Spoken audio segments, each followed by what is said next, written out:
हरे कृष्णा।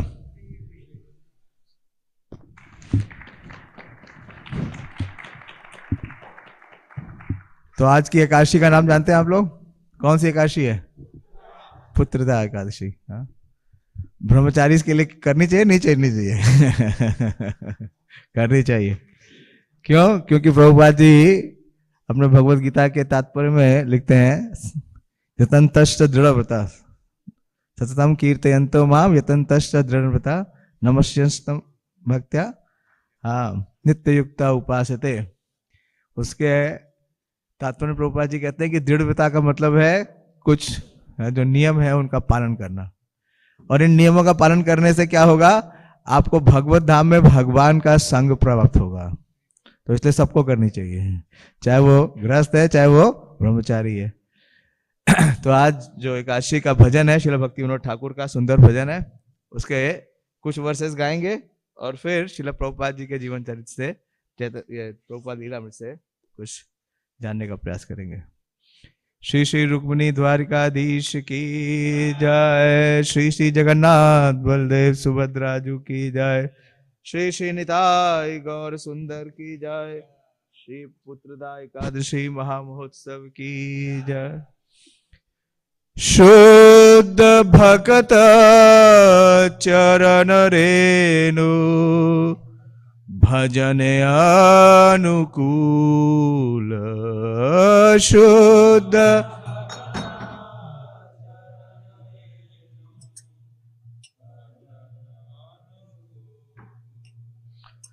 शुद्ध भक्त चरण रेणु भजन अनुकूल, शुद्ध भक्त चरण रेणु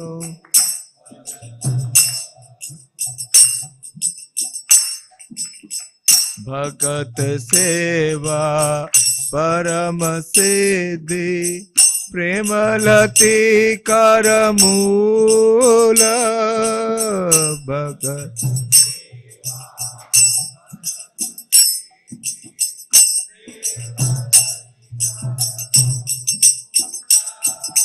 शुद्ध भक्त चरण रेणु भजन अनुकूल।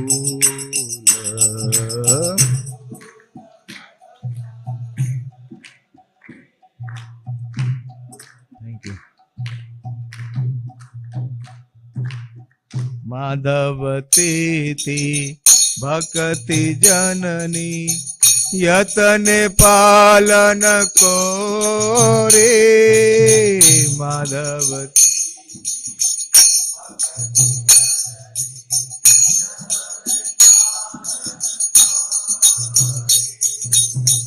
कृष्ण बसती बसती बोले, कृष्ण परम आदर बोरे,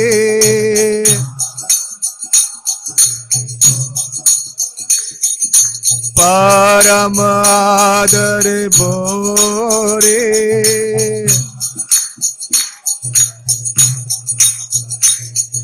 शुद्ध भक्त चरण रेणु भजन अनुकूल,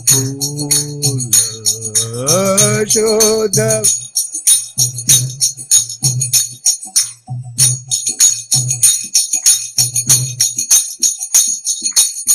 भगत सेवा परम सिद्धि प्रेमलती कर मूल,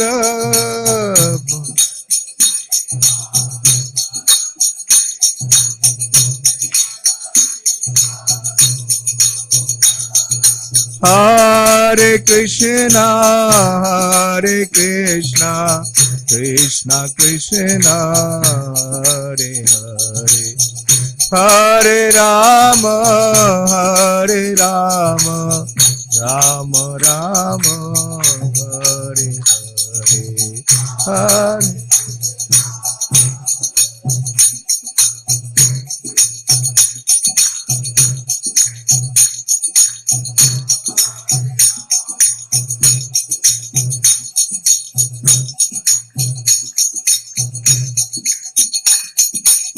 Hare Krishna, Hare Krishna, Krishna Krishna, Hare Hare, Hare Rama, Hare Rama, Rama Rama, Hare Hare, Hare Krishna.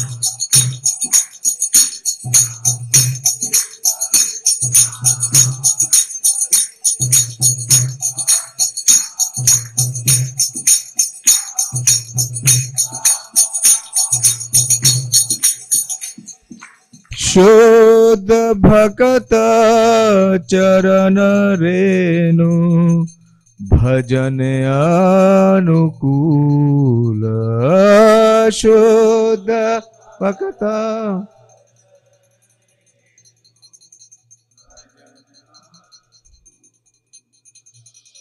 भक्त सेवा परम सिद्धि प्रेमलती कर मूल भक्त सेवा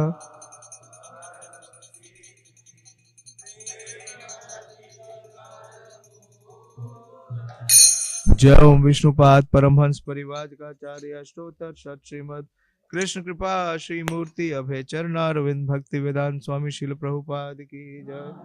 जय ओम विष्णुपाद परमहंस परिवार का आचार्य अष्टोत्तर शत श्रीमद श्री भक्ति सिद्धांत जी ठाकुर गोस्वामी महाराज प्रभुपाद की जय। अनंत कोटि वैष्णविंद की जय। नामाचार्य श्री हरिदास ठाकुर की जय। प्रेम से कहो श्री कृष्ण चैतन्य प्रभु नित्यानंद श्री अद्वैता गदाधर शिवासादि गौर भक्त वृंद की जय।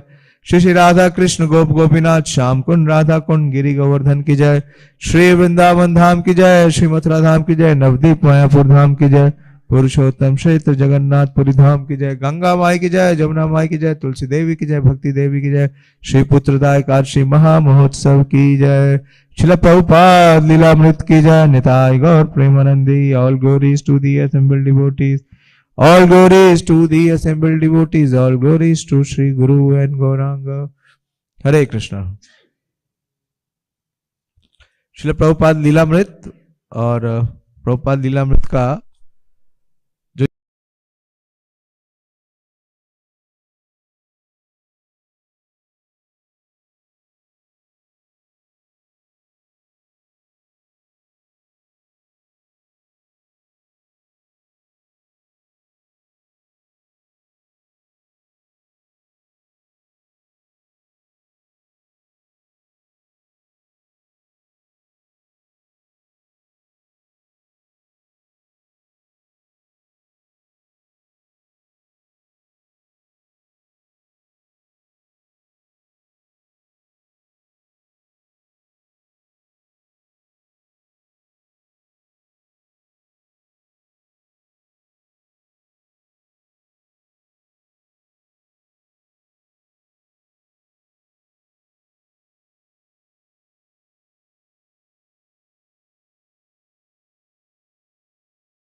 जो जगतपते गोपेश गोपिका कांत राधा कांत नमोस्तुते।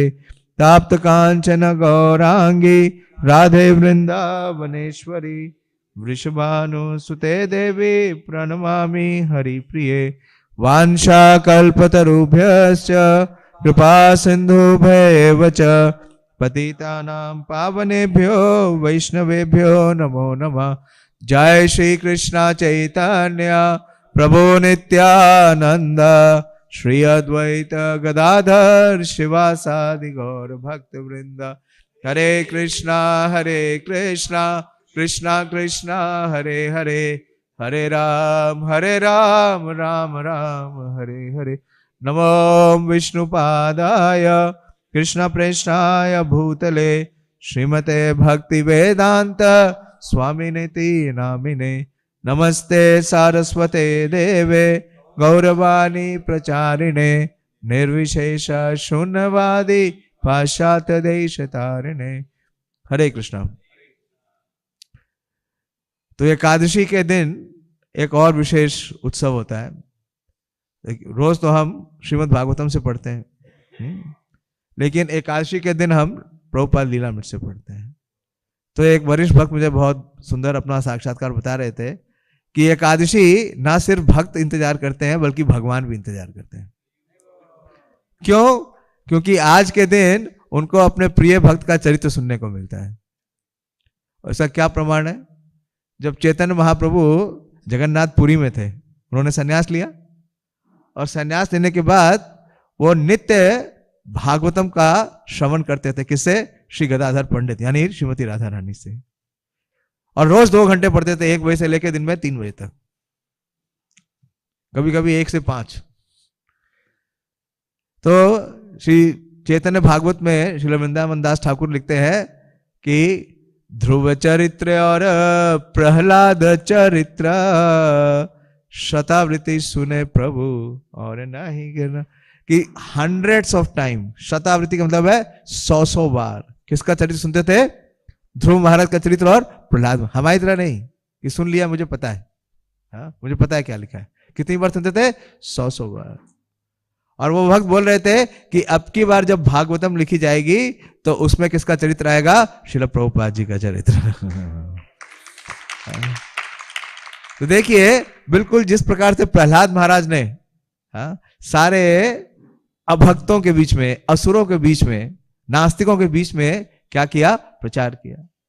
उसी प्रकार से श्रील प्रभुपाद जी ने उस बिहड़ प्रदेश में, भगवान प्रभुपाद जी अपने उस पोएम में बोलते हैं, मानकी ने भागवत धर्म, कि मुझे कहां इस बिहड़ स्थान में ले आए आप, भक्ति नहीं, वेद नहीं, कुछ नहीं है यहाँ पे।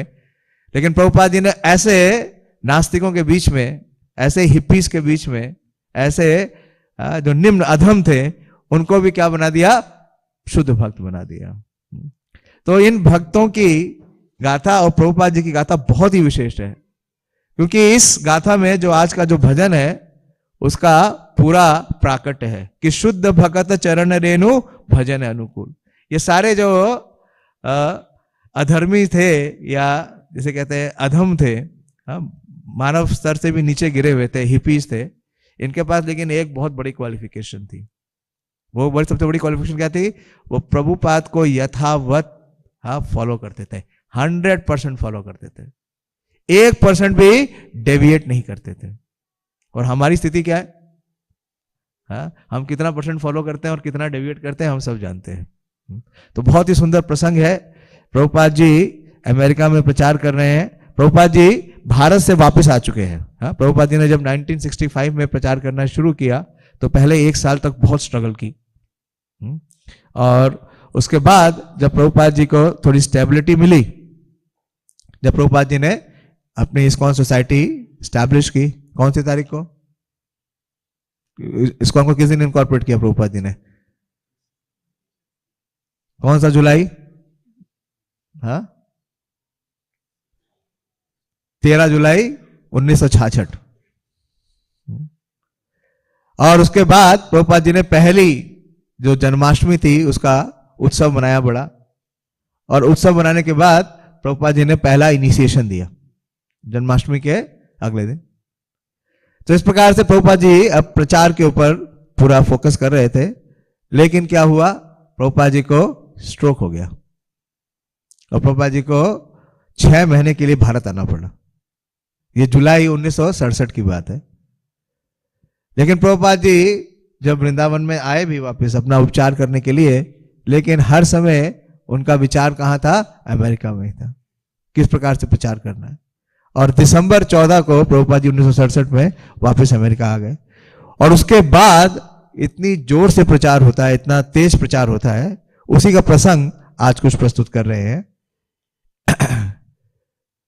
तो प्रभुपाद जी के पास असीम अवसर है लेकिन सीमित समय है। क्यों? क्योंकि प्रचार कहां करना है? पृथ्वी ते आचे या तो नगर आदि ग्राम सर्वत्र प्रचार होई बे मोरा नाम।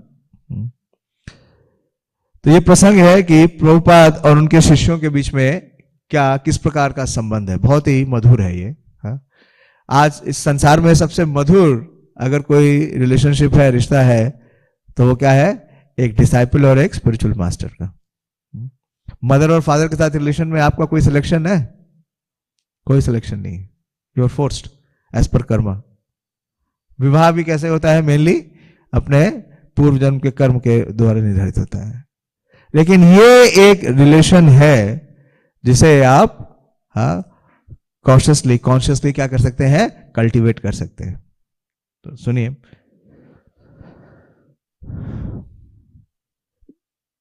जो भक्त अभी नए थे, थोड़ा सा एक पैराग्राफ पीछे से पढ़ रहा हूं ताकि कनेक्ट करें, वे आध्यात्मिक जीवन के बारे में कुछ नहीं जानते थे और अधिकतर तो भौतिक जीवन के बारे में भी बहुत कम जानते थे। तो प्रभुपाद को किस प्रकार के शिष्य मिले कि जो आध्यात्मिक जीवन के बारे में तो कुछ भी नहीं जानते थे और भौतिक जीवन के बारे में भी बहुत कम जानते थे, किंतु चूंकि वे निष्ठापूर्व कृष्ण भावनामृत को अपना रहे थे, इसलिए प्रभुपाद को विश्वास था कि उनकी कमियां उनकी आध्यात्मिक प्रगति में बाधा नहीं बनेगी। यह सबसे बड़ी बात है। क्या होना? कि गुरु में निष्ठा होना, श्रद्धा होना। यद्यपि वे पाश्चात्य युवक देखने में सुंदर थे, पर अब वे गंदे और उदास लगते थे। उनकी सुंदरता आच्छादित हो गई थी, क्योंकि सब क्या बन गए थे? हिपीस। हिपीस, हिपीस का मतलब समझते हैं ना? हिपी किसे कहते हैं? जिसका कोई घर बार नहीं, और सड़कों पे पड़ा रहे। अब देखते हैं जैसे जो कूड़ा बिनने वाले लोग होते हैं, तो उनको देख के आप उनके पास जाते हैं? नहीं, उनको पास आने भी नहीं देते हैं। वो कई दिनों से नहाए नहीं होते हैं, उनके मतलब शरीर और उनके जो वस्त्र है वो सब बहुत गंदे होते हैं। तो इस प्रकार से प्रभुपाद जी कह रहे हैं कि वे गंदे और उदास लगते थे। उनकी सुंदरता आच्छादित हो गई थी, किंतु हरे कृष्ण का कीर्तन उन्हें पुनर्जीवित कर रहा था।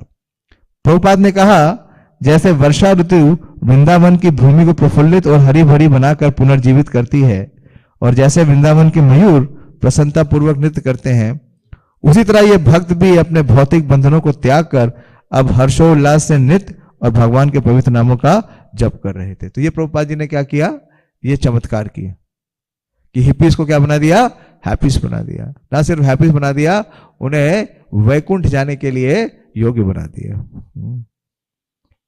उनकी एक और विशेषता जो थी वो यहां पे बताया जा रहा है कि उनके अंदर वैराग्य की भावना थी। वैराग्य की भावना थी, और इस वैराग्य की भावना को प्रभुपाद जी ने क्या किया? उसको बहुत बढ़ा दिया। तो प्रभुपाद जी बता रहे हैं उनका जीवन उसी प्रकार से हो गया जिस प्रकार से वृंदावन में ग्रीष्म ऋतु के बाद वर्षा ऋतु आती है। तो ग्रीष्म ऋतु के बाद जब वर्षा ऋतु आती है तो क्या हो जाता है? सब कुछ पूरा हरा, मतलब ग्रीन बेल्ट बन जाती है, सब कुछ पुनर्जीवित हो जाता है।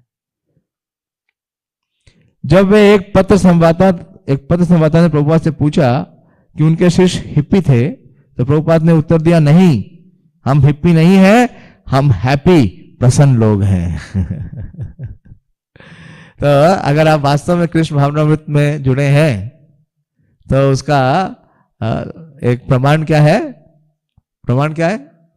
You should be happy. Devotee means he should always be happy.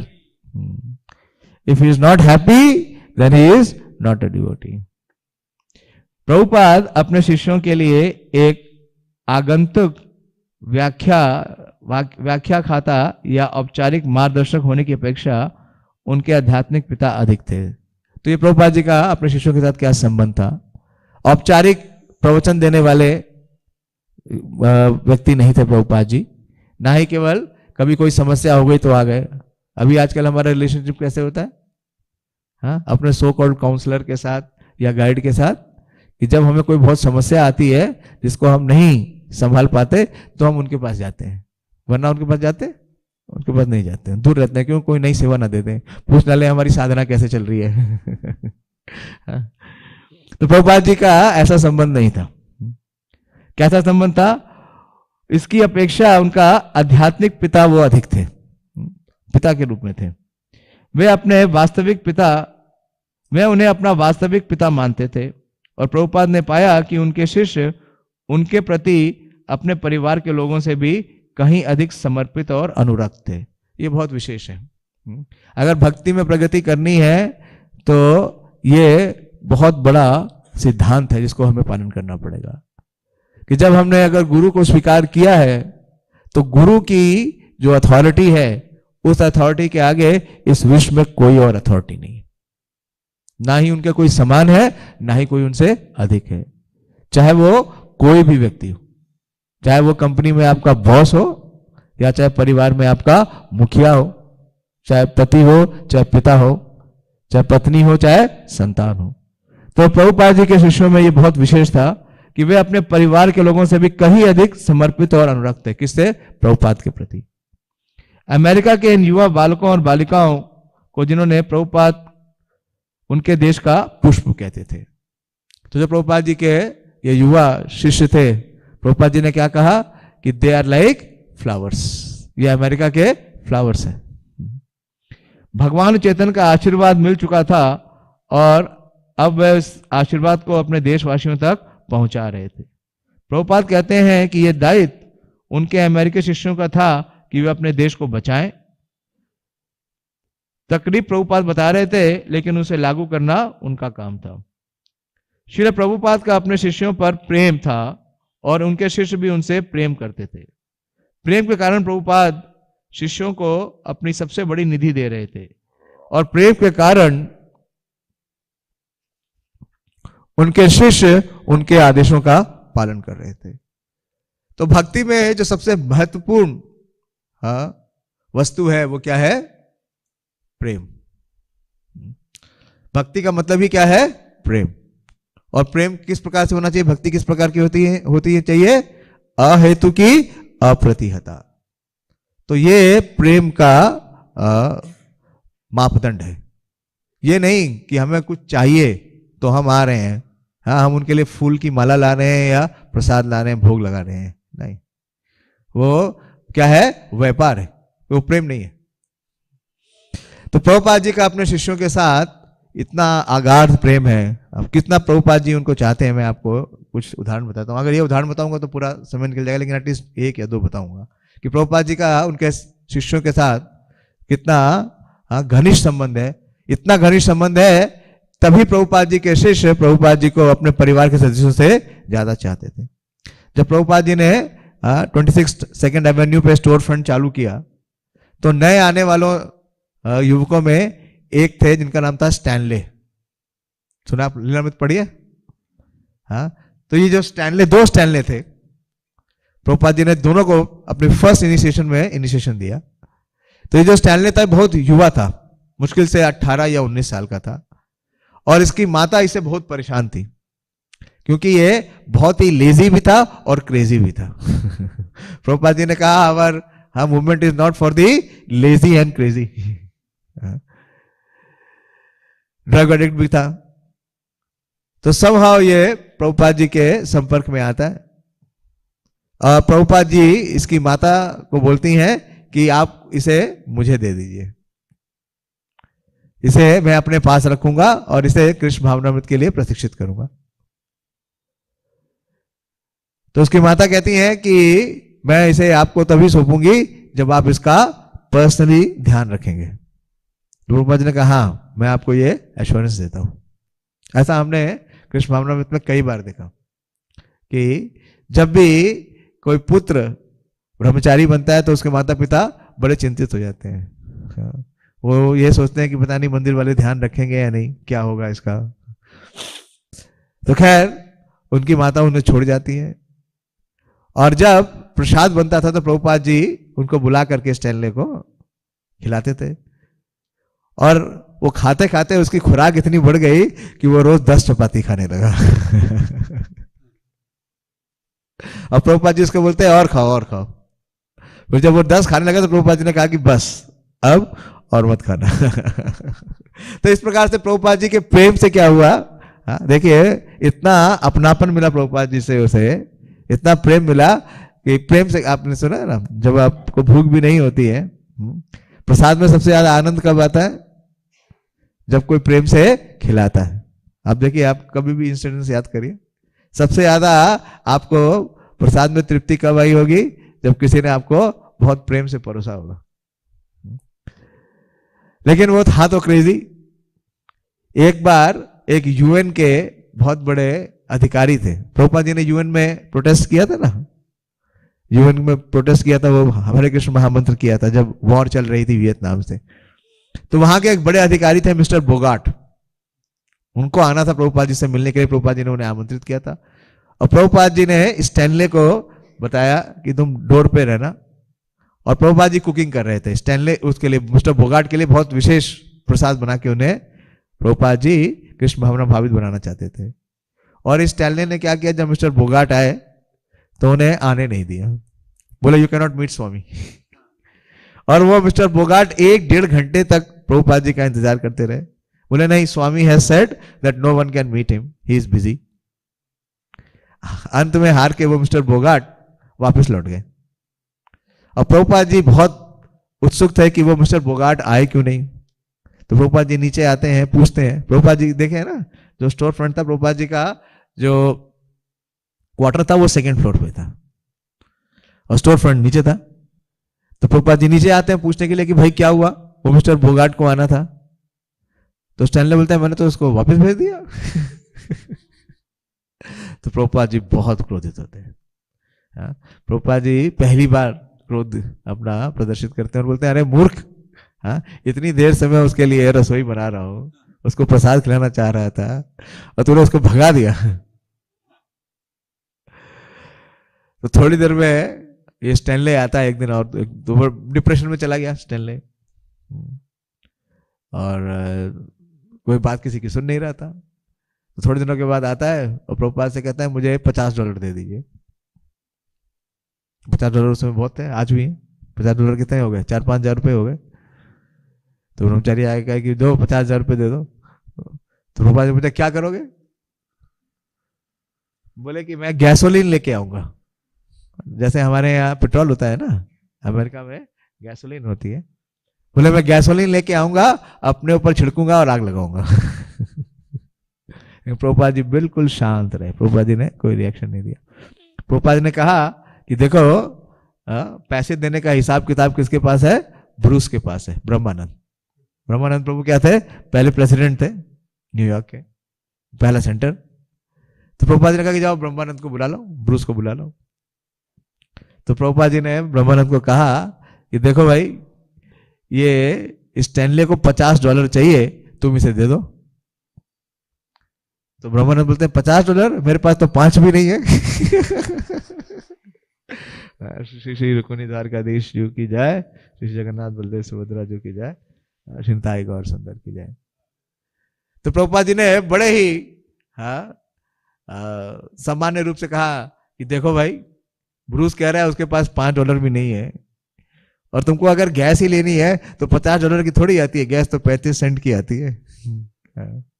तो प्रभुपाद जी ने इतने प्रेम से उससे व्यवहार किया तो उसकी जो सुसाइड की टेंडेंसी थी वो समाप्त हो गई। उसकी माता इसलिए छोड़ के गई थी क्योंकि उसको डर लगता था कि ये ड्रग्स लेता है और डिप्रेशन में जाके कहीं सुसाइड ना कर ले। तो प्रभुपाद जी का संग पा करके उसने चैंटिंग करता रहा, और जब फर्स्ट इनिशिएशन हुआ तो प्रभुपाद जी ने उसे बुला करके उसे दीक्षा दी और उसका नाम दिया त्रयोदीश। तो यह प्रभुपाद जी का प्रेम था। किस अवस्था का था वो, ड्रग एडिक्ट, बिल्कुल क्रेजी पर्सन, लेकिन प्रभुपाद जी का संग प्राप्त करके उसके अंदर इतना परिवर्तन हो गया। और प्रभुपाद जी का प्रेम उसकी माता के प्रेम से ज्यादा था। अगर आप श्रीमद् भागवतम में ध्रुव महाराज का चरित्र पढ़ते हैं, चैतन्य महाप्रभु 100 बार सुनते थे, तो उनमें उनकी जो माता है सुनीति देवी बहुत, उनका बड़ा साक्षात्कार था। देखिए उनका पुत्र कितना बड़ा था, ध्रुव 5 वर्ष का, और उनकी अवस्था क्या थी कि उनके जो पति थे महाराज उत्तानपाद, उन्होंने उसको निष्कासित कर दिया था। रानी के साथ महल में नहीं रहती थी, वो रानी का रूप नहीं था, नौकरानी बना करके महल से निष्कासित थी। और उनका एकमात्र पुत्र ध्रुव, और ध्रुव का जब अपमान करती हैं सुरुचि तो क्या बोलती हैं सुनीति देवी कि आप भगवान की उपासना कीजिए। और पूछा ध्रुव ने कि भगवान कहाँ मिलेंगे, तो क्या बताया, वन में जाओ, वन में जाओ। 5 साल के बालक, इकलौते बालक को कौन माता वन में भेजेगी। लेकिन प्रभुपाद जी लिखते हैं कि सुनीति देवी का यह साक्षात्कार था कि भगवान कृष्ण का जो प्रेम है वो करोड़ों माताओं के प्रेम से सर्वोपरि है। ये कन्विक्शन किसको थी? सुनीति देवी को। और इसी कन्विक्शन के साथ उन्होंने ध्रुव को भेजा और 6 महीने में ध्रुव को साक्षात्कार हो गया। तो यहां पर जो प्रभुपाद जी प्रेम दे रहे हैं, वो प्रेम कौन सा है? वो किसका प्रतिनिधित्व कर रहे हैं? कृष्ण प्रेम का, कृष्ण कृपा श्री मूर्ति। तो इसलिए इनके माता पिता के जो इनके शिष्यों का संबंध है, उस संबंध से कई घनिष्ठ संबंध प्रभुपाद जी का शिष्यों का है। एक और उदाहरण देता हूं, बहुत फेमस है, परम पूज्य गिरिराज स्वामी महाराज का। गिरिराज स्वामी महाराज बहुत अल्प अवस्था में ही हरे कृष्ण आंदोलन में आ गए थे और बहुत बुद्धिमान थे। जब प्रभुपाद जी ने इंडिया में प्रचार करना शुरू किया तो सबसे ज्यादा डिफिकल्ट प्रोजेक्ट था बॉम्बे का, और बॉम्बे में बहुत ट्रबल होती थी। तो प्रभुपाद जी गिरिराज महाराज को अमेरिका से बुलवाते हैं और उन्हें बॉम्बे मंदिर का प्रेसिडेंट बनाते हैं। और आप सब जानते हैं कि बहुत डिफिकल्ट था, बहुत कठिनाइयां, चैलेंजेस आए। एक बहुत बड़ा बैटल था मिस्टर एन के साथ भी और अन्यत्र भी। तो गिरिराज महाराज सेवा करते करते, क्योंकि अमेरिकन बॉडी थी, इंडिया में यूज टू नहीं थे, यहाँ पे गर्मी बहुत होती है, और तो उनका जॉन्डिस का रोग हो गया। जब उनका जॉन्डिस का रोग हो गया तो उनके माता पिता भारत आए, और उनके पिता बहुत बड़े लॉयर थे अमेरिका में। वो प्रभुपाद जी के पास आते हैं और बोलते हैं कि स्वामी जी, आप हमें हमारा पुत्र दे दीजिए। और प्रभुपाद के सामने ब्लैंक चेक रख देते, बोलते हैं आपको जितनी रकम भरनी हो भर लीजिए और मेरा पुत्र मुझे वापस कर दीजिए।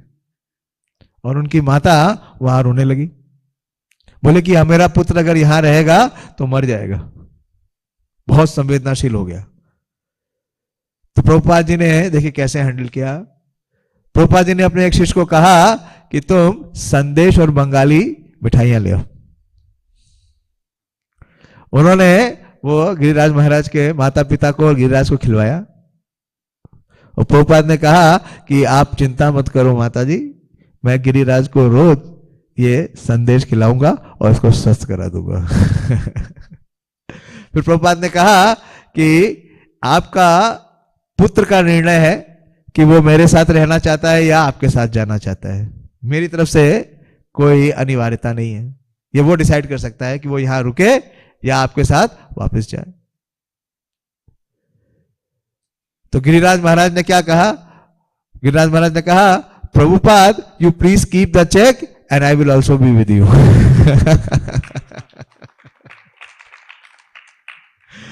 तो ये प्रभुपाद जी का अपने शिष्यों के साथ इतना अंतरंग बहुत है, हर के साथ है, हर एक के साथ है। मुझे भी पता है, जब मैं मंदिर में ज्वाइन कर लिया, मैंने ज्वाइन किया 2009 में, और 2014 में मुझे एक इन्फेक्शन हो गया। तो मैं 42 डेज एम्स में ट्रीटमेंट हुआ, मेरा पता ही नहीं चल रहा था क्या बीमारी है। तो फिर ठीक होने के बाद मुझे माता पिता घर ले गए और आने नहीं दे रहे थे। मैं एक ही हूं अपने माता पिता का। तो एक दिन मैं दर्शन करने के लिए अपने माता पिता को लेकर मंदिर आया कि चलो कम से कम दर्शन तो करने जाने दो। तो बोले ठीक है चलो हम भी साथ में चलते हैं। तो फिर गुरु महाराज थे, तो मैं अपने माता पिता गुरु महाराज के पास ले आया, और गुरु महाराज से ऐसे ही बात होने लगी। तो महाराज ने पूछा मुझसे, तो मैंने कहा महाराज आई वांट टू कम। मैंने कहा कि मैं वापस आना चाहता हूँ। तो मम्मी बोली नहीं नहीं, आप ऐसा करिए कि ये रहेगा हमारे साथ, सवेरे 10 बजे आपके पास आ जाएगा, शाम को 7 बजे तक रहेगा, फिर वापस हमारे पास आ जाएगा। हम इसको कहीं जॉब में नहीं देंगे, इससे हमें कुछ चाहिए नहीं, ये आपकी सेवा में रहेगा लेकिन रहेगा हमारे साथ। मेरी माता जी बड़ा जिद कर रही थी। अब वो 42 दिन तक मेरे साथ हॉस्पिटल में रुकी थी। अब मैं उनके बात को काट भी नहीं सकता था। 42 days she spend with me, every night staying with me hospital में।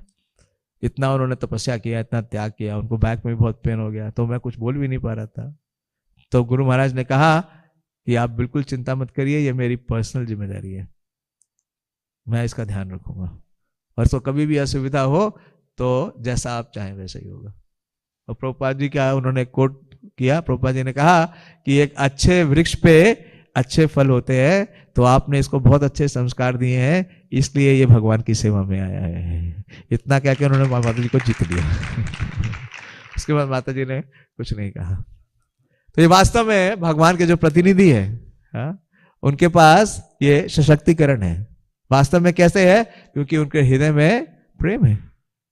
हाँ? जे आनिलो प्रेमाधन करुणा प्रचुर, और उस प्रेम को वो करुणावश देना चाहते। प्रभुपाद जी यही बता रहे हैं कि उनके जो शिष्य थे जिन्होंने अमेरिका में आए,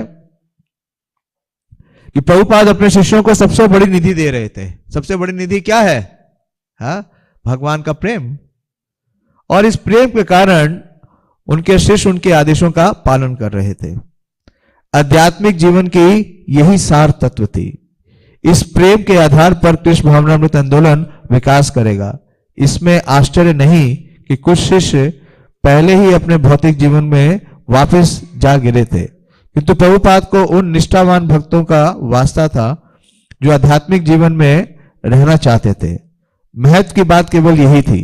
उन्होंने कहा कि एक चंद्रमा का मूल्य कई तारों से अधिक होता है। तो प्रभुपाद जी कभी निराश नहीं होते थे, क्योंकि कई बार ऐसा होता था कि कई भक्त आते थे, शिष्य आते थे और वापस लौट जाते थे। लेकिन प्रभुपाद जी ने क्या कहा कि अगर मुझे एक भी सद शिष्य मिला, एक भी व्यक्ति कृष्ण भावना भावित हो गया, तो मैं अपने इस आंदोलन को क्या मानूंगा? सफल मानूंगा। प्रभुपाद जी लिखते हैं, भगवत गीता का जो प्रीफेस है उसमें प्रभुपाद जी लिखते हैं कि यदि एक भी व्यक्ति हाँ कृष्ण भावना भावित हो जाता है, तो मैं अपने इस आंदोलन को सफल मान लूंगा। तो प्रभुपाद जी ने कहा कि मुझे अगर एक भी चंद्रमा मिल गया तो वो जितना अंधकार है उसको समाप्त करने के लिए काफी है। और प्रभुपाद जी को एक चंद्रमा नहीं मिले, कितने मिले? Many moons. गिरिराज स्वामी महाराज ने एक पुस्तक दी जिसका नाम है मैनी मून्स। क्योंकि प्रभुपाद जी के जितने शिष्य हुए वो सब किस प्रकार से थे? चंद्रमा के समान थे।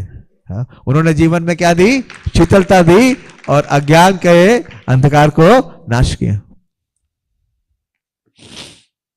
एक चंद्रमा का मूल्य कई तारों से अधिक होता है, इसलिए थोड़े से निष्ठावान कार्यकर्ता भी आश्चर्यजनक कार्य कर रहे थे। जो निष्ठावान और बुद्धिमान है वे स्थिर रहेंगे और भगवान चैतन्य उन्हें शक्ति देंगे कि वह कृष्ण प्रेम का वितरण की उनकी इच्छा को पूरी कर सके। इस प्रकार भक्तों का जीवन पूर्णता प्राप्त करेगा। वास्तव में बहुत से भक्तों को ऐसा अनुभव हो रहा था कि कृष्ण भावनामृत प्रभावशाली हो रहा था, क्योंकि वे निष्ठा पूर्वक उसका अभ्यास कर रहे थे और क्योंकि श्रील प्रभुपाद ने उनके हृदय में जिस दिव्य प्रेम भक्ति का पौधा बोया था उसका वे सावधानी और धैर्य के साथ पोषण कर रहे थे। अब यह प्रसंग है लॉस एंजलिस का। तो जब प्रभुपाद जी इंडिया आए तो उस समय तक केवल 2 सेंटर खुले थे। पहला सेंटर न्यूयॉर्क का जो प्रभुपाद जी ने खुद स्थापित किया था, और दूसरा सेंटर सैन फ्रांसिस्को को, जिसको मुकुंद महाराज और जानकी माता जी ने स्थापित किया था। लेकिन जब प्रभुपाद जी इंडिया से वापस गए तो कई सारे और सेंटर आ गए, विशेष रूप से लॉस एंजलिस। ये लॉस एंजलिस का प्रसंग है अक्टूबर 1968। प्रभुपाद जी ने लॉस एंजलिस को अपना हेडक्वार्टर बनाया और वहां पे किसको स्थापित किया? श्री श्री रुक्मिणी द्वारकाधीश को। कल से जो है वो द्वारका का प्रसंग बार बार चल रहा है। कल मेरी पंजाबी बाग में क्लास थी, वहां पे भी भगवान की द्वारका लीला चल रही है। प्रभुपाद ने वापस आकर पाया कि उनके भक्त हॉलीवुड मार्ग पर एक उत्तेजक स्थान में रह रहे थे और उपासना कर रहे थे। तो लॉस एंजलिस में क्या है? हॉलीवुड भी है, हॉलीवुड है।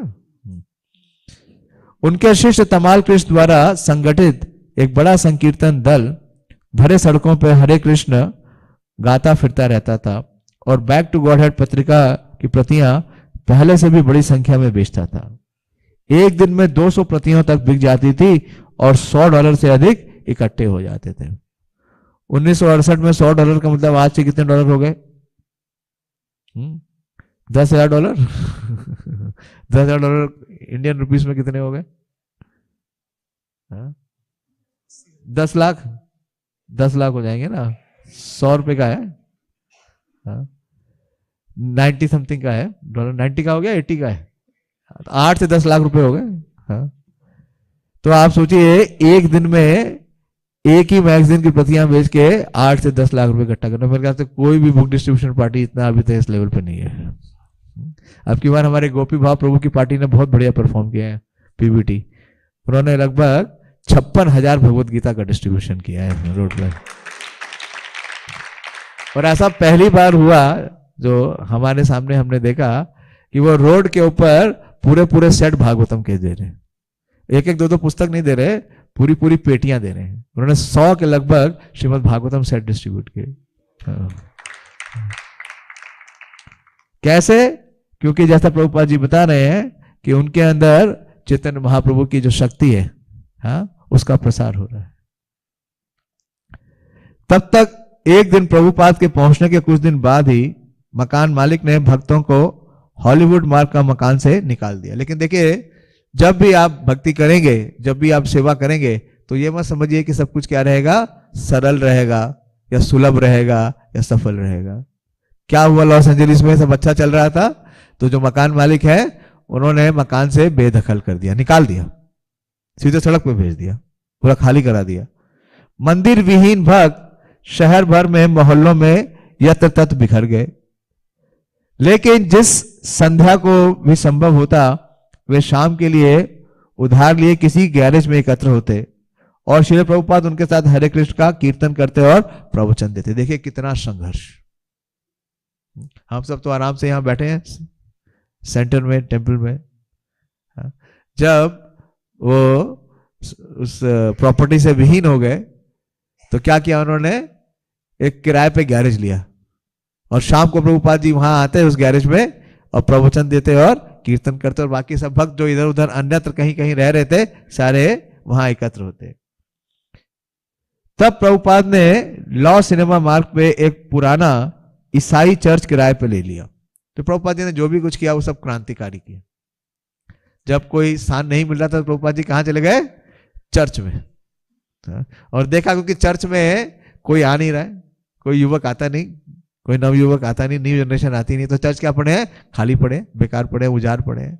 तो प्रभुपाद जी ने चर्च को किराए पर ले लिया और वहां पे अपना कृष्ण भावनामृत का केंद्र स्थापित किया। उन्होंने अधिक नियमित अर्च विग्रह आरंभ किया और रविवार ये प्रतिभोज में वृद्धि कर दी। तो प्रभुपाद जी ने देखिए चर्च के अंदर क्या स्थापित किए? भगवान के अर्च विग्रह, और रविवार ये प्रतिभोज में वृद्धि कर दी। हर सप्ताह कोई ना कोई विशेषतया नियोजित पर्व मनाया जाने लगा और इसके साथ विस्तृत पैमाने पर भोज होने लगा, जिसमें सैकड़ों अतिथि आते। लॉस एंजलिस के इन नए कार्यक्रमों में प्रभुपाद प्रोत्साहित हुए और वे चाहने लगे कि संसार भर में इस्कॉन केंद्रों में इसको लागू किया जाए।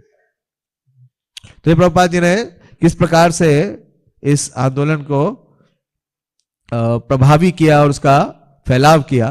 तो प्रभुपाद जी ने क्या किया? चर्च ले लिया। जैसे कभी आज तक हुआ नहीं, कहीं देखा आपने? हाँ, कोई ऐसा नहीं करता। कोई चर्च वाला मंदिर के अंदर आता है? नहीं आता। लेकिन प्रभुपाद जी ने कोई भी बैरियर को स्वीकार नहीं किया। सारे जितने बैरियर जो बाधाएं हैं सबको ध्वस्त कर दिया। श्री प्रभुपाद इंग्लैंड जाने की योजना बना रहे थे। कब से बना रहे हैं प्रभुपाद जी? 1968 में। लेकिन पहले वे वेस्ट वर्जीनिया में अपने फार्म प्रोजेक्ट देखना चाहते थे और वे अपने सैन फ्रांसिस्को के शिष्यों को भी वादा करके आए थे कि वे जुलाई में उनकी रथ यात्रा समारोह में सम्मिलित होंगे। इस्कॉन को स्थापित करके और उसका विस्तार करने की उनकी यात्राएं ही उन्हें व्यस्त रखने में काफी थी। तब भी वैदिक साहित्य का अनुवाद करने और तात्पर्य लिखने के अपने कार्य के बारे में वो बराबर सोचा करते। तो प्रभुपाद जी ने एक साथ कितने फ्रंट पे, हाँ, कितना विशेष कार्य किया, ये हम कल्पना भी नहीं कर सकते। एक तरफ तो उनके साथ जितने भी उनके शिष्य थे या जो उनके शुभचिंतक थे वो सब क्या थे? सब के सब अनट्रेंड और अनकल्चर्ड। और उनके साथ प्रभुपाद जी इतने सारे सेंटर्स खोल रहे थे, इतने सारे केंद्र स्थापित कर रहे थे, अर्च विग्रह की स्थापना कर रहे थे और कृष्ण भावनामृत का प्रचार कर रहे थे। साथ ही साथ प्रभुपाद जी अपना जो वैदिक साहित्य का लेखन है उसमें भी प्रभुपाद जी बड़ी ही क्रांतिकारी तरीके से नई नई पुस्तकें दे रहे थे। लॉस एंजलिस में दिसंबर में श्रील प्रभुपाद ने रूप गोस्वामी कृत भक्ति रसामृत सिंधु के संक्षिप्त अध्ययन के रूप में द नेक्टर ऑफ डिवोशन प्रारंभ किया। प्रभुपाद जी कितना कुछ लिख रहे हैं उस समय प्रभुपाद जी कृष्णा बुक लिख रहे हैं, श्रीमद् भागवतम तो लिख ही रहे हैं, प्रभुपाद जी भगवत गीता भी देना चाहते हैं, और साथ ही साथ प्रभुपाद जी ने क्या स्टार्ट कर दिया, nectar of devotion. The nectar of devotion भक्तों के लिए एक सही अनुवाद नहीं हुआ है, लिखा है गुटका है गुटका नहीं, इंग्लिश में क्या लिखा है, हैंडबुक है, जिसे भक्ति योग का ज्ञान और अभ्यास विस्तार से वर्णित है। लॉ बुक है, हैंडबुक भी नहीं है। प्रभुपाद जी ने क्या कहा, भक्ति Rasamrita Sindhu is the law book. The nectar of devotion के साथ उन्होंने Krishna the supreme personality of godhead भी आरंभ किया। श्रीमद् भागवतम के 10वें स्कंद का संक्षिप्त अध्ययन तो प्रभुपाद जी ने कृष्णा बुक आरंभ किया। वे मंदिर केवल रविवार को जाते थे और अपना अधिकांश समय केवल हिल्स की सीमा में स्थित किराए के छोटे से मकान में अपने दोनों मुख्य साहित्यिक परियोजनाओं पर गहन कार्य में लगे हुए थे। तो प्रभुपाद जी हर समय का पूरा उपयोग करते थे। प्रभुपाद का सबसे महत्वाकांक्षापूर्ण साहित्यिक कार्य श्रीमद् भागवत 60 खंडों से कम में पूरा नहीं हो रहा था। उन्होंने उसे 1949 में भारत में आरंभ किया था और वे बराबर अवगत थे कि वृद्धावस्था में एक विशाल कार्य करने का प्रयास कर रहे थे। अब कृष्ण उन्हें वैदिक साहित्य लिखने की और यात्रा करने दोनों का अवसर दे रहे थे और वे आश्चर्यजनक गति से कार्य कर रहे थे। प्रभुपाद जी ने आश्चर्यजनक गति, प्रभुपाद जी ने इस पृथ्वी का कितनी बार प्रदक्षिणा की, 14 बार। कितने सालों में, 11 सालों में। और प्रभुपाद जी ने कितना साहित्य दिया, लगभग 100 पुस्तकें, 100 पुस्तकें दी प्रभुपाद जी ने।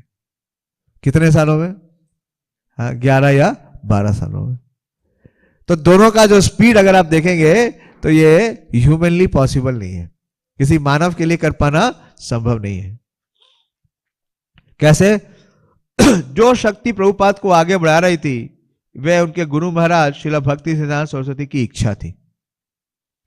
जहां तक इसका संबंध था कि उनके पास अपने उद्देश्य को पूरा करने के लिए कितना समय शेष था, तो प्रभुपाद जी अपने गुरु महाराज की जो आज्ञा है उसको पूर्ण करना चाहते थे। और वो ये इस बात से हमेशा सतर्क थे कि उनके पास समय कितना सीमित है।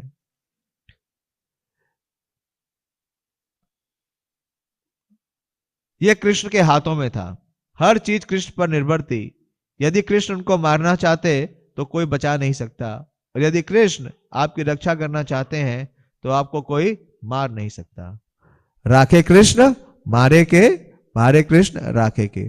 तो ये विश्वास श्रील प्रभुपाद जी के हृदय में अमिट था। इसका कई प्रमाण दे सकता हूं मैं। एक प्रमाण तो जब प्रभुपाद जी को हार्ट अटैक हुआ, जब वो जलदूत की यात्रा से गए, तो जब वो न्यूयॉर्क पहुंच गए तो वो कार्डियोलॉजिस्ट के पास नहीं गए। अब आप देखिए किसी को हार्ट अटैक हो या हार्ट में पेन भी होगा तो वो क्या करेगा, कार्डियोलॉजिस्ट के पास जाएगा और क्या कराएगा, अपनी MRI कराएगा।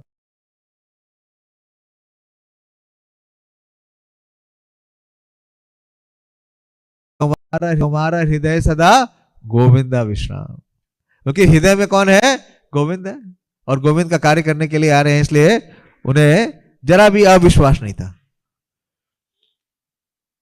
यद्यपि प्रभुपाद सदैव दिव्य चेतना में थे जिस पर वृद्धावस्था का कोई प्रभाव नहीं था, तो भी वे जानते थे कि उनके पास अधिक दिन शेष नहीं रह गए हैं। सभी राष्ट्र और संस्कृतियों के लिए एक आध्यात्मिक आंदोलन की कल्पना उनके मन में हमेशा से बनी रही और उसे स्थापित करने के लिए वे समय से होड़ लगा रहे थे। तो Prabhupada ji was at war, किसके साथ, टाइम के साथ, टाइम के साथ। वैसे प्रभुपाद जी ने दिखाया, उन्होंने टाइम को जीत लिया। प्रभुपाद की शीघ्रता की भावना वैष्णव धर्म उपदेश की स्वाभाविक भावना थी। उनकी अभिलाषा हर एक को कृष्ण के प्रेमा भक्ति में लगाने की थी।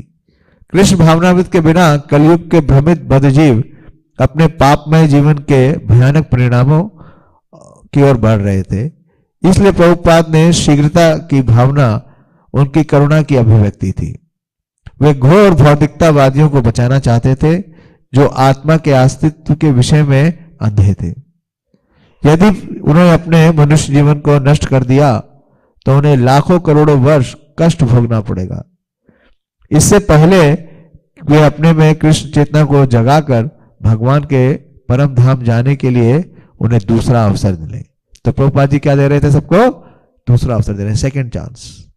प्रभुपाद को 1967 में दिल का दौरा पड़ने के कारण उनकी शीघ्रता की मनोवृत्ति में वृद्धि हो गई। तो देखिए यहां पे सदस्वरूप महाराज बहुत विशेष बात बता रहे हैं कि क्या कारण था कि उनको ये दौरा पड़ा 1967 में, जो स्ट्रोक हुआ प्रभुपाद जी को। 1967 में स्ट्रोक हुआ ना, जिसके कारण प्रभुपाद जी इंडिया वापस आए 6 महीने के लिए। तो सदस्वरूप महाराज कह रहे हैं कि प्रभुपाद को 1967 में दिल का दौरा पड़ना उनकी शीघ्रता की मनोवृत्ति में वृद्धि हो गई थी। तो प्रभुपाद जी उसके बाद क्या समझ गए कि उनके पास टाइम कितना है? बहुत सीमित है, बहुत लिमिटेड टाइम है। यद्यपि दिल का दौरा पड़ने से पहले वे प्रायः एक नवयुवक की तरह कार्य करते थे और घंटों मृदंग बजाया करते थे, लेकिन अब कृष्ण की चेतावनी स्पष्ट थी। दिल का दौरा उनकी मृत्यु के समय का हो सकता था। प्रभुपाद ने कहा, किंतु चूंकि उनके शिष्यों ने प्रार्थना की थी, हमारे गुरु ने अपना कार्य पूरा नहीं किया है, कृपा करके उनकी रक्षा करें। इसलिए कृष्ण ने उन्हें बचा लिया। प्रभुपाद जी ने कहा कि जब उन्हें अमेरिका में यह स्ट्रोक आया तो उस समय उनके वापस जाने का समय निश्चित हो गया था, कृष्ण ने बुला रहे थे। लेकिन प्रभुपाद जी के जो शिष्य हैं उन्होंने उनसे बहुत प्रार्थना की। किससे प्रार्थना की? भगवान से। उस समय प्रभुपाद जी ने नरसिंहदेव का जो वर्शिप है स्टार्ट कराया, और उनके शिष्यों की इतनी प्रार्थना से कृष्ण को क्या करना पड़ा? योजना चेंज करना पड़ा। योजना चेंज करना पड़ा। ऐसा हम वैष्णव इतिहास में और भी प्रसंग देखते हैं। आपको पता है कहां पे? कौन से आचार्य के जीवन में? श्री नरोत्तम दास ठाकुर। श्री नरोत्तम दास ठाकुर अपनी लीला समाप्त करके समाधिस्थ हो गए थे, लेकिन उनके शिष्य कौन? हाँ, गंगा नारायण चक्रवर्ती। श्री गंगा नारायण चक्रवर्ती उनसे निवेदन करते हैं कि आप गुरुदेव अभी नहीं जा सकते, आप वापिस आइए। और एक दिन के पश्चात श्री नरोत्तम दास ठाकुर वापिस आते हैं, और ऐसा अभी भी हो रहा है। मैं आपको एक और प्रसंग बताता हूं। परम पूज्य श्री जय पताका स्वामी महाराज, तो श्री जय पताका स्वामी महाराज को जब मैसिव स्ट्रोक आया, 2009 था, 8 था, 9 था, 8 में या 9 में था, तो बहुत ही क्रिटिकल सिचुएशन थी। डॉक्टरों ने भी बड़ा आश्चर्य किया कि ये कैसे जीवित रह गए, कि ऐसी स्थिति में कोई जीवित नहीं रह सकता। महाराज की एक शिष्या यूएस में है, उन्होंने अपना साक्षात्कार बताया, और वो महाराज की जो शिष्या हैं वो पुजारी सेवा करती है, पुजारी है। तो जब महाराज को स्ट्रोक हुआ तो उनके गुरु भाई ने उनको फोन किया, लेकिन उस समय वो अपनी पुजारी सेवा में व्यस्त थी, तो उन्होंने फोन नहीं टच किया, फोन नहीं उठाया। मंदिर की पुजारी थी। अमेरिका में अभी भी है कि माताएं भी पुजारी सेवा करती हैं, प्रभुपाद जी के समय तो था ही। तो थोड़ी देर बाद उन्होंने फोन कॉल बैक किया तो उन्हें पता चला कि उनके गुरु महाराज की स्वास्थ्य में इतना विशेष प्रभाव पड़ा है और किस प्रकार से महाराज को इतना बड़ा स्ट्रोक आया है। तो उनको बहुत गहरा सदमा लगा। उनका उनके गुरु महाराज के साथ बहुत घनिष्ठ संबंध है, प्रेम है। तो पूरी रात वो सोई नहीं, वो नरसिंहदेव से प्रार्थना करती रही कि उनके गुरु महाराज के जीवन की रक्षा करिए, क्योंकि प्रभुपाद जी ने जो उन्हें कार्य दिया है वो पूरा नहीं हुआ। और इस प्रकार से जब वो पूरी रात क्रंदन करती रही और हरे कृष्ण मंत्र करती रही, तो उनके सामने एक विशेष घटना घटी। नरसिंहदेव भगवान प्रकट हो गए। सत्य घटना है, बैक टू गॉडहेड में है। तो और नरसिंहदेव भगवान उन्हें हाथ पकड़ करके लेके जा रहे हैं, और दरवाजा खुलता है तो देखती हैं कि वहां जय पताका स्वामी महाराज लेटे हुए हैं, और जयप्रदा स्वामी महाराज को बहुत सारे वो सब जो इंजेक्टेबल्स होते हैं ना, ट्यूब्स और ये सब सब कुछ लगी हुई है। तो उसको देख के वो और रोने लगी अपने गुरु महाराज की ये दशा देख के। तो नरसिंह देव बोलते हैं तुम रोती क्यों, मैं इनकी पर्सनली रक्षा कर रहा हूं, इन्हें कुछ नहीं होगा।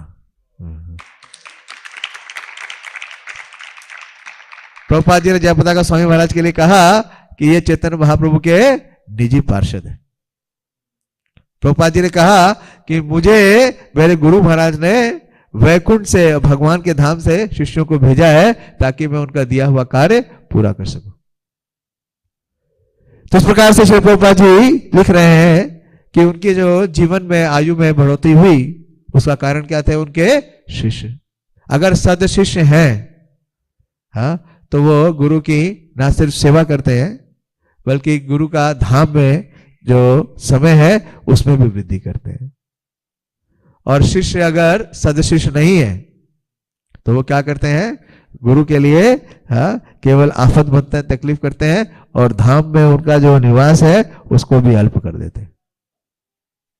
तो प्रभुपाद जी के शिष्यों से हमें बहुत प्रेरणा मिलती है। मैं प्रभुपाद जी के जब भी शिष्यों से मिलता हूं या उनके बारे में सुनता हूं या उन्हें मैं देखता हूं, उनका जो समर्पण है, उनकी जो सेवा है, हाँ, उसको देख करके लगता है कि हमारे अंदर तो इसका एक अंश भी नहीं है, अंश का अंश भी नहीं है।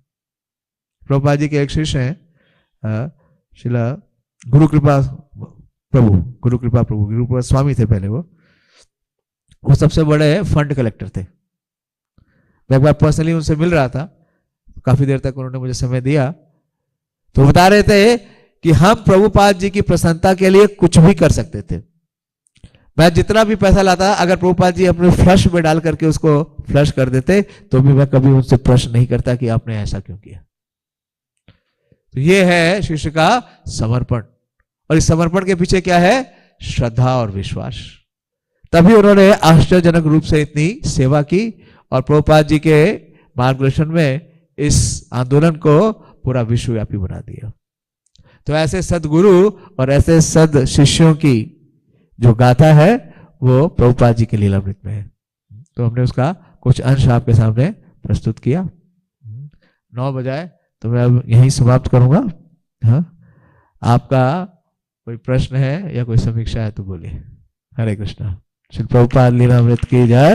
हाँ, उपस्थित सभी भक्तवृंद की जय। बताए गौर प्रेमानंद।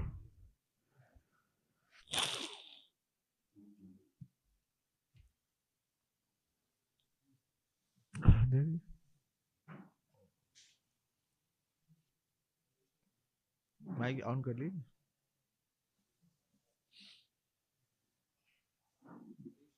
हरे कृष्णा। माइक में बोलिए ना, सब सुनेंगे। आवाज नहीं आ रही? अच्छा, बोलिए बोलिए, जल्दी बोलिए।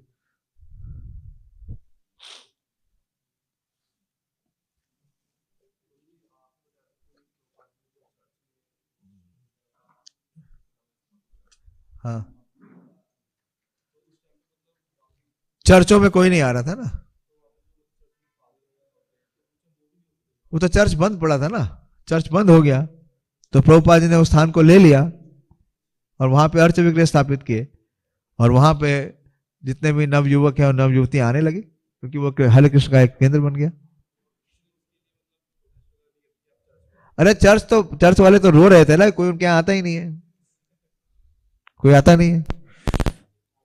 तो प्रभुपाद जी ने उसे मतलब औपचारिक रूप से लिया ना, कोई ऐसा कब्जा नहीं किया, औपचारिक रूप से लिया, वहां पे केंद्र बनाया अपना, उनको किराया दिया और वहां से प्रचार किया। प्रभुपाद जी ने क्या बताया, यूटिलिटी इज दी प्रिंसिपल। उस स्थान को जो कि निर्जीव पड़ा था उसको प्रभुपाद जी ने उपयोग किया कृष्ण की सेवा में। प्रभुपाद जी हमेशा ऐसा ही करते थे। जब प्रभुपाद जी कहीं वॉक पे जाते थे, वो कोई भी बिल्डिंग देखते थे, बोलते थे हम ये बिल्डिंग लेंगे, हाँ इस बिल्डिंग में यहाँ टेम्पल हॉल बनाएंगे, यहाँ कीर्तन रहेगा, यहाँ ब्रह्मचारी हॉल बनेगा। प्रभुपाद जी हर चीज को हाँ हरि संबंधनी वस्तुना, हाँ क्या वो श्लोक है, सर्वत्र होए इष्ट देव स्फूर्ति। कहां से शुरू होता है? हाँ वो भी है कि मूर्ति नहीं तुम्ही साक्षात ब्रजेंद्र नंदन, नहीं वो नहीं है, कि स्थावर जंगम में देखी ना देखी तार मूर्ति, सर्वत्र होए इष्ट देव स्फूर्ति। तो प्रभुपाद जी हर चीज को किससे कनेक्ट करते थे? कृष्ण से कनेक्ट करते थे, और कैसे उसको कृष्ण की सेवा में लगा सकते हैं।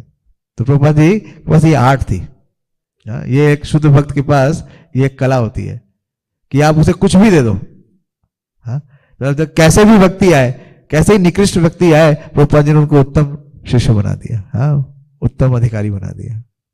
तो वो क्या है? वो टच स्टोन है, उनके साथ जो भी संपर्क में आता है वो ट्रांसफॉर्म हो जाता है। फिर वो चर्च कहाँ रहा? वो तो हरे कृष्ण मंदिर बन गए ना, हरे कृष्ण मंदिर हो गए। हरे कृष्ण, हरे कृष्ण। हम नहीं कर सकते ये काम, हम नहीं कर सकते हैं। हरे कृष्ण। ठीक है, धन्यवाद। हरे कृष्ण। श्री पुरी द्वारकाधीश की जाए, श्री जगन्नाथ बलदेव सुभद्रा जी की जाए। गॉड प्रेमानंद। हरि हरि। मैं तो समझा आप कुंभ में